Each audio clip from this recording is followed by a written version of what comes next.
There was a woman who lived in the city of Jericho. She was a prostitute, and her apartment was made in the walls that surround the city. From her window she could hear the merchants and the people coming and going.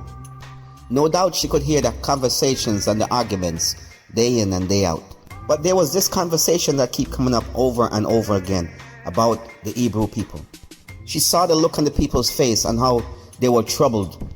She heard about the Hebrews who were captive in the land of Egypt. She listened to their conversation, how they spake about the God of the Hebrews, how he plagued the land of Egypt, killed their firstborn, and how he opened the Red Sea so they could pass over on dry land. She heard how God gave them the victory over the two great kings across the river Jordan, Og, king of Bashan, and Sihon, king of the Amorites.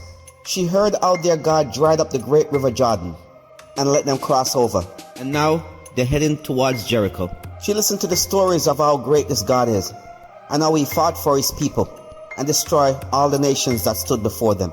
She saw how all the people was in fear and trembled before this great God. Rahab's life was in a mess. Her life was filled with despair. She was hopeless. But God was rich in mercy and grace, heard the cry of her heart and the anguish of her soul, and he made a way to rescue her. Joshua sent 2 spies into the city, but God led them to the house of this same woman, and she received them gladly.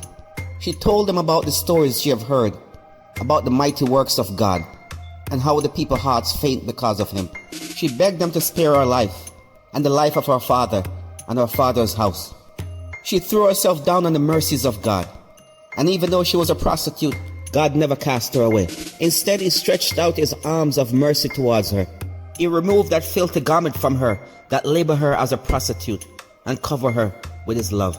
And as Solomon would say, he brought me into his banqueting house, and his banner over me is love. God saved her, not because she believed only, but because her faith was backed up by her works. She believed, therefore she hid them in her house. Then she made a rope and let them down through her window. She put her life on the line for what she believed. And because she believed God, God gave her life in return. This prostitute was named among the great women of faith. What that tells you, that God is no respecter of persons. God don't look at your background, your status, or your position in life. The queen and the prostitute must come through the same gate, the gate of faith. Now look what God have done. Rahab the prostitute is the mother of Salmon, who's the father of Boaz, who's the father of Obed, who's the father of Jesse, who's the father of David the king.